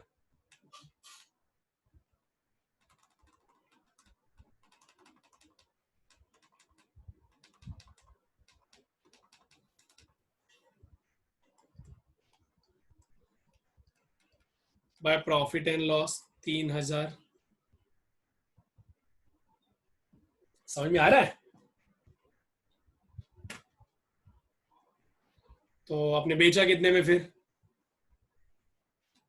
5,05,000 प्लस 1,20,000 माइनस,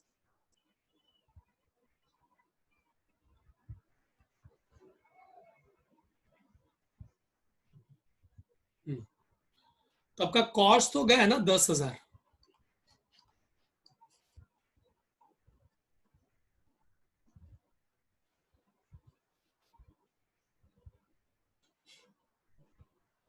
समझ में आया क्या? आपका कॉस्ट तो गया ना 10,000। जब आपका कॉस्ट ही गया 10,000, तो ये लॉस दिखाने का जरूरत है क्या आपको?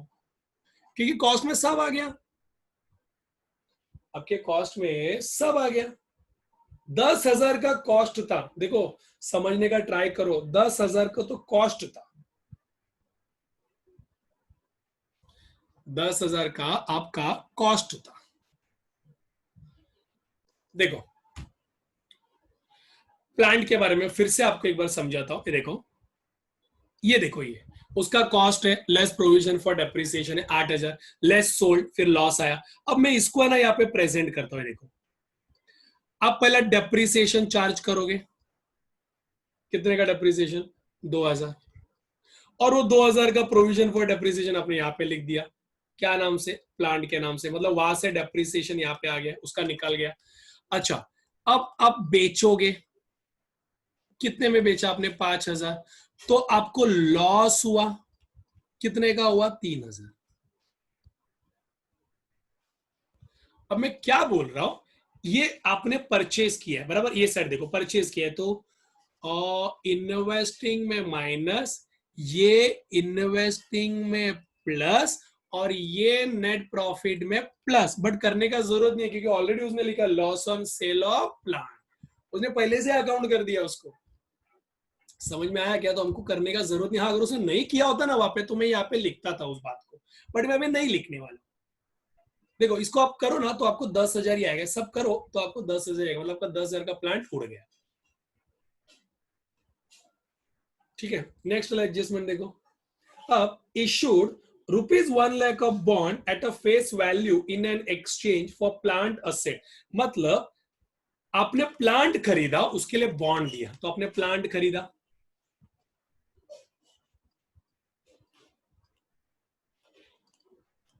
To purchase of plant against bond, कितने का? 1 लाख का। उसके लिए आपने क्या दिया? बॉन्ड, तो प्लांट आया, बॉन्ड गया, बाय प्लांट 1 लाख का। क्या इसमें कोई कैश का आउटफ्लो हुआ? कुछ नहीं हुआ। रिपेड 50,000 ऑफ बॉन्ड, 50,000 बॉन्ड आपने रिपे किया, रिपे किया मतलब पैसा दे दिया 50,000। अब इसका अकाउंटिंग होगा, क्यों? कैश फ्लो में इसका बात होगा, क्यों? क्योंकि ये कैश में हुआ है, तो ये तो अपना फाइनेंसिंग माइनस। समझ में आया? दूसरा, दूसरा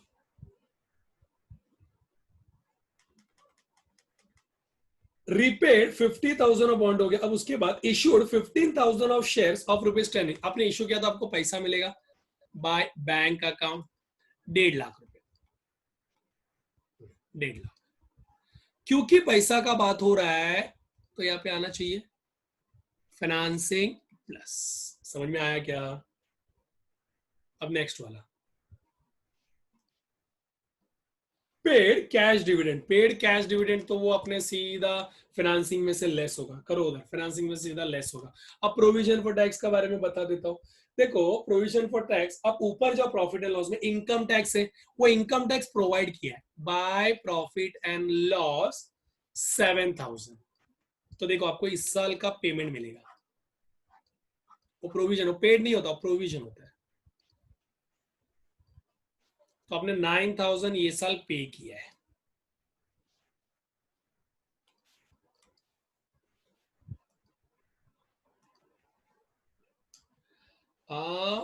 ऑपरेटिंग माइनस।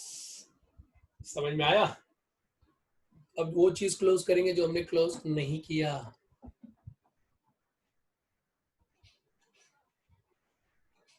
प्लांट तो हमने क्लोज कर लिया, वो टैली हो रहा था, मतलब वो वाला ऊपर वाला। अब इसको क्लोज कर दे, इन्वेस्टमेंट टैली हो रहा था, अब इसको क्लोज कर दे।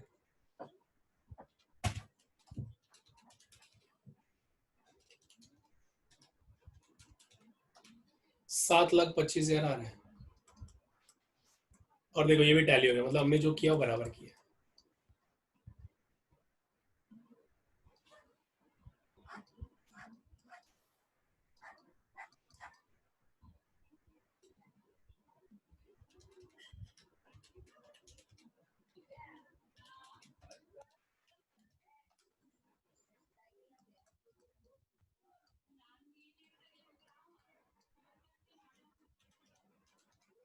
ये देखो 37,000 आया। अब 37,000 आपके पीएनएल में मैच करो, देखो आपको डेप्रिसिएशन 37,000 ही मिलेगा। समझ में आ रहा है? देखो अपने आप राइट है, नहीं तो राइट नहीं आना चाहिए था।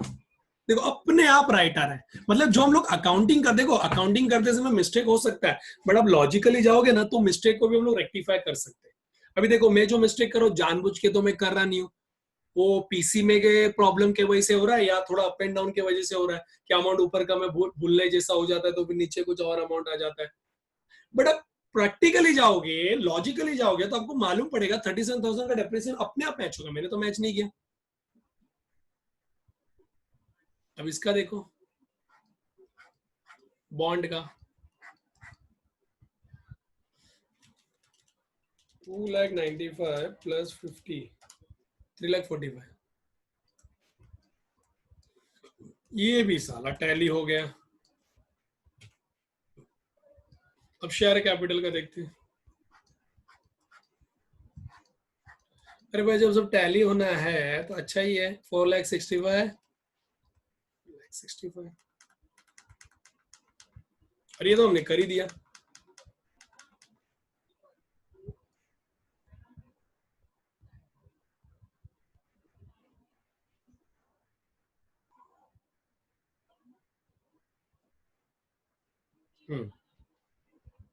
समझा।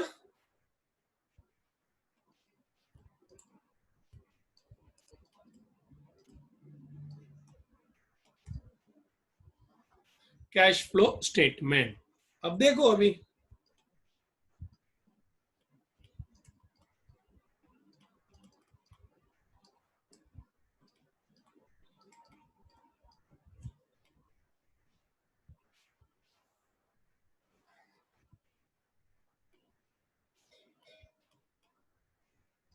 Net profit as given 23,000। ये बिफोर टैक्स है, डोंट वरी, ये बिफोर टैक्स है। आप सिर्फ इसको है ना, आप सिर्फ इसको ना कैश प्रॉफिट में कन्वर्ट करने का ट्राई करो बस। एड डेप्रिसिएशन,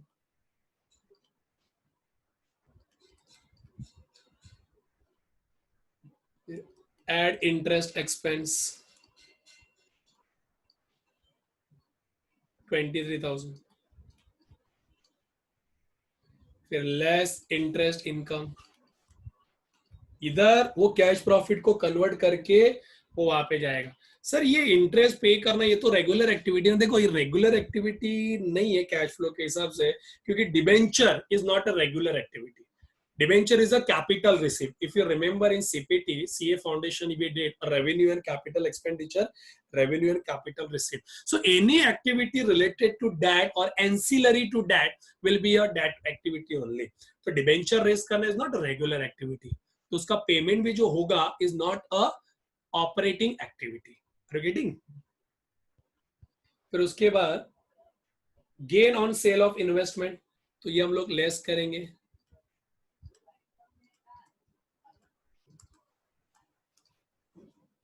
12,000 लेस करेंगे, प्रॉफिट है तो लेस करेंगे, और ये ऐड होगा लॉस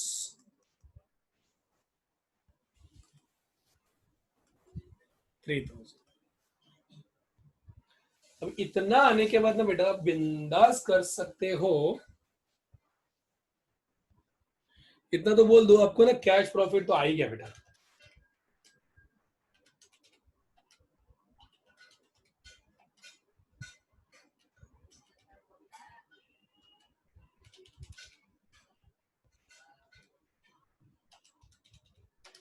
$68,000 आ रहा है बच्चा। अब इसमें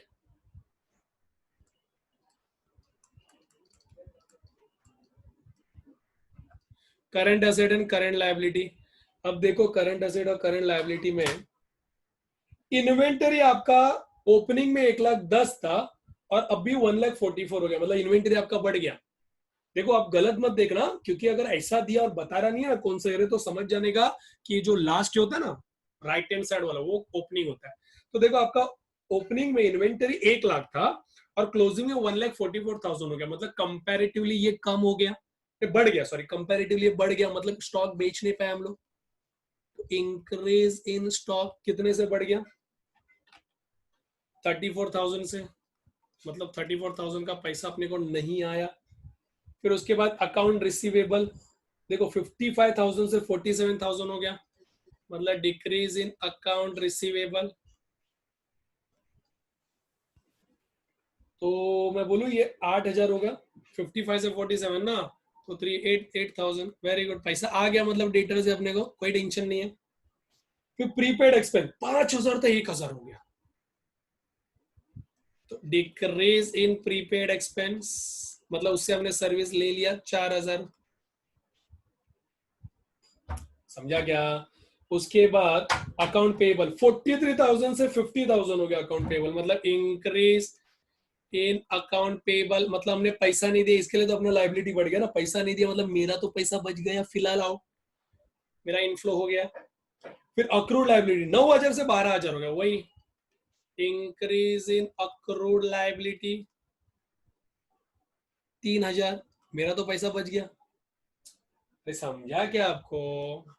अब देखो कितना आ रहा है, 68,000 minus 34,000 plus 8,000 plus 4,000 plus 7,000 plus 3,000, 56,000।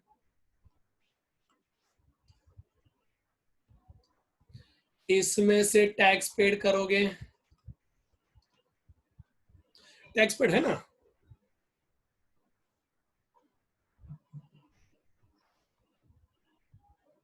9,000।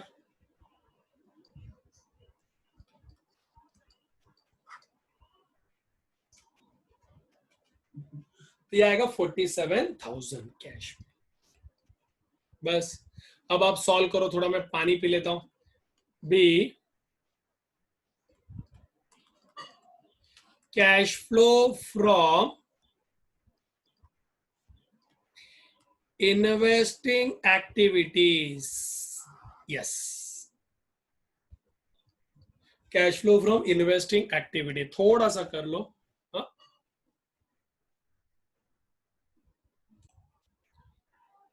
ठीक है, अब cash flow from investing activity ढूंढते चलो। बोलो cash flow from investing activity भी एक ढूंढना पड़ेगा अपने को। इंटरेस्ट इनकम रिसीव, ऊपर से आओ।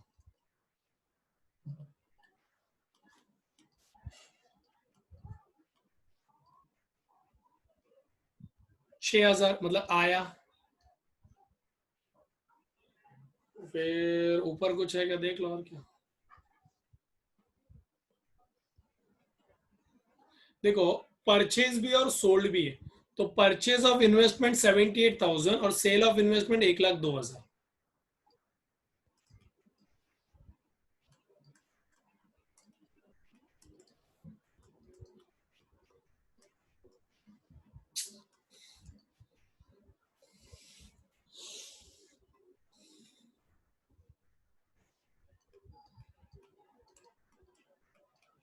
सेल ऑफ इन्वेस्टमेंट 1,02,000, ठीक है। अब उसके बाद और ढूंढो और क्या है।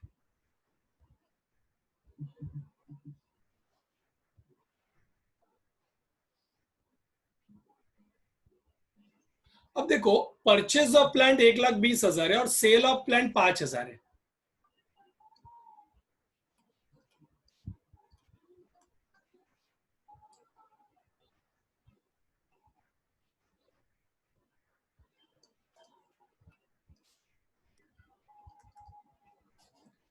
एक लाख 20,000 और सेल ऑफ प्लांट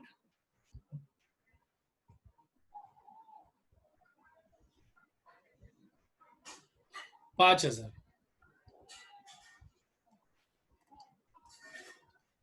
5,000। अब और देखो इन्वेस्टमेंट से रिलेटेड क्या क्या दिया है।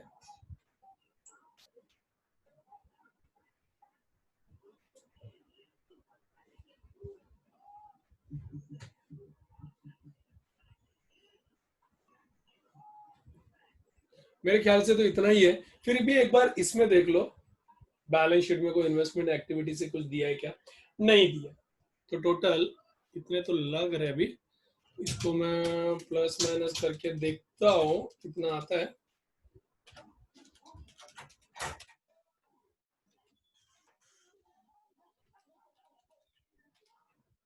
ये 85,000 आ रहा है। सी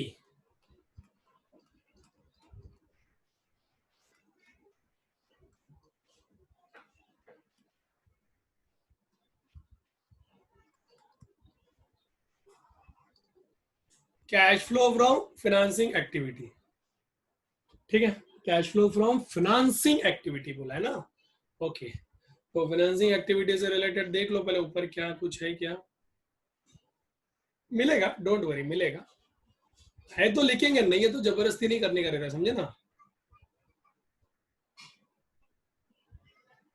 बॉन्ड है ना बेटा, परचेज ऑफ बॉन्ड 50,000, मतलब repayment of bond 50,000 and issue of share capital.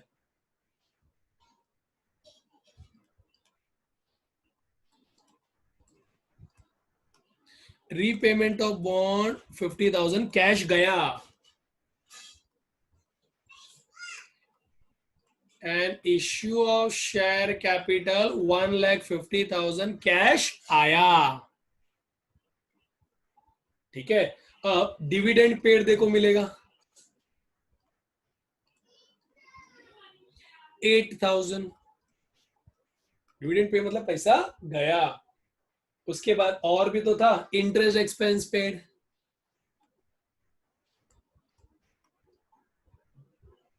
23,000 गया. बस लग तो रहा इतना है.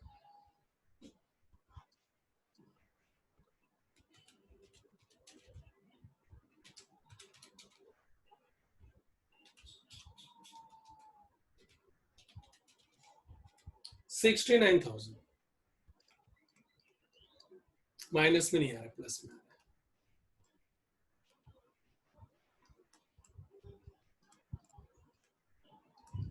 Opening cash and bank 15,000.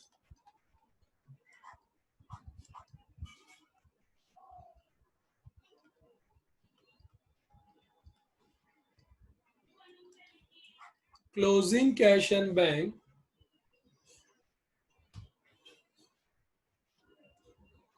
तो ऐसे तो दिया उसने 46,000, बट आपका आंसर भी ऊपर से आना चाहिए ना 46.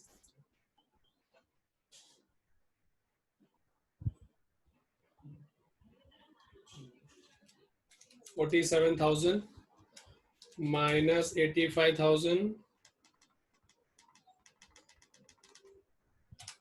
plus 69,000 plus 15,000. Yes, 46,000.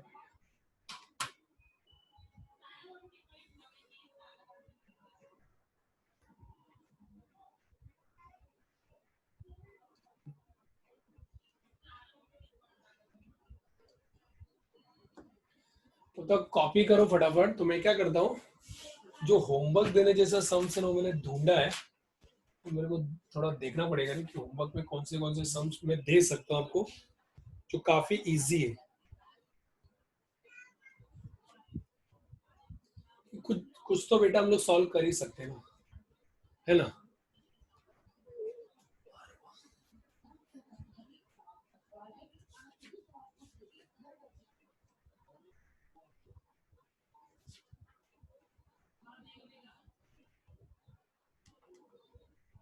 देखो अब ये अटकना तकलीफ चालू हो गया.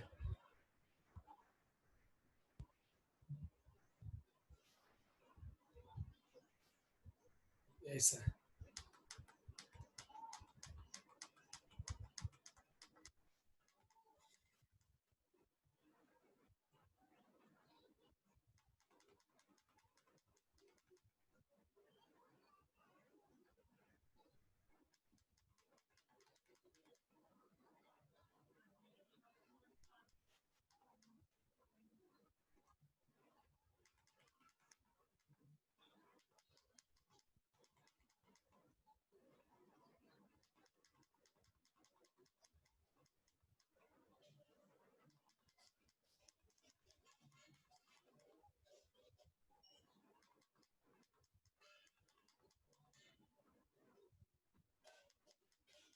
Yes, done.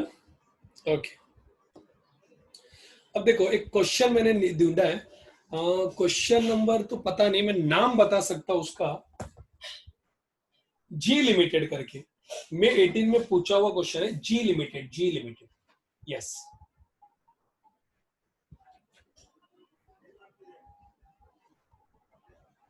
जी लिमिटेड देख रहा है. तो जी लिमिटेड जो है ना वो आपको करना है.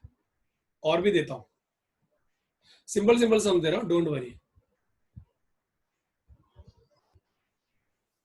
ये कितना नंबर था?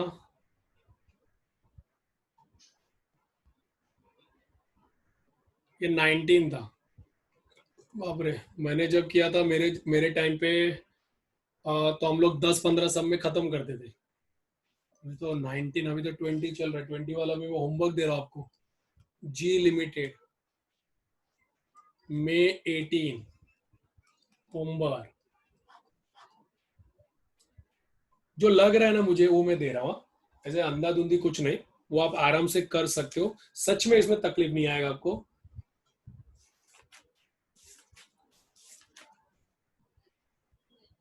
ये देखो और एक क्वेश्चन है, क्वेश्चन नंबर 21 मेरे लिए, मैं आपको नाम दे देता हूं, ज्योति।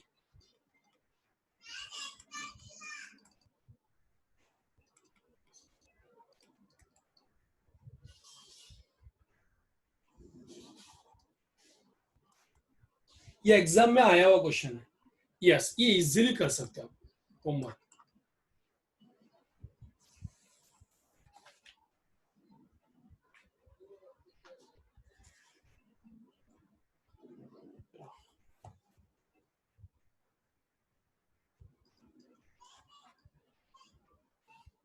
यस 22।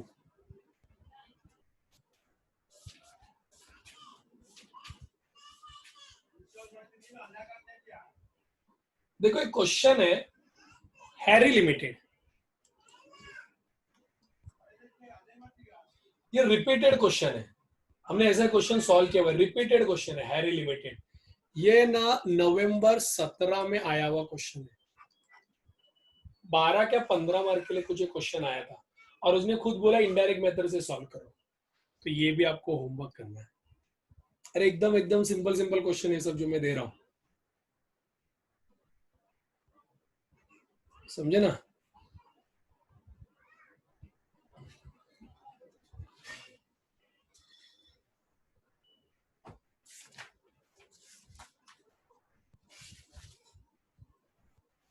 समझा बात को।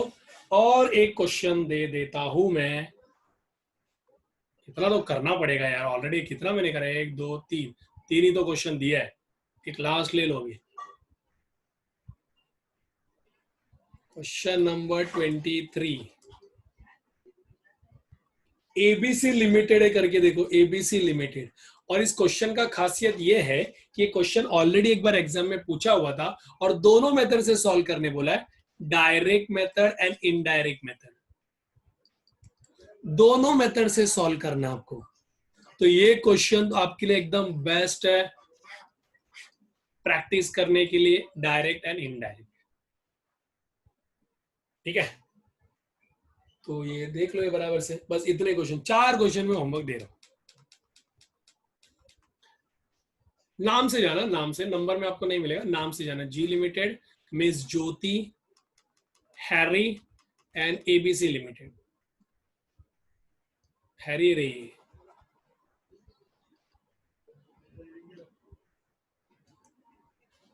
हैरी, समझ में आया, ठीक है। तो आप ये करो, और नेक्स्ट लेक्चर में, नेक्स्ट वीडियो लेक्चर में टॉपिक खत्म हो जाएगा, डोंट वरी। यस, और कितना क्वेश्चन बाकी है, और ना फिर भी ना एक 4-5 क्वेश्चन बाकी है रे, 4-5 क्वेश्चन तो बाकी है।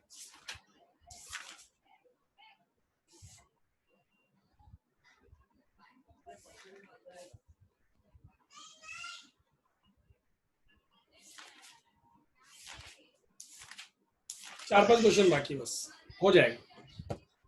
नेक्स्ट लेक्चर में क्वेश्चन ये टॉपिक 100% कंप्लीट हो जाएगा, मतलब आपका अकाउंटिंग खत्म हो गया, ये खत्म हो गया मतलब अकाउंटिंग खत्म हो गया।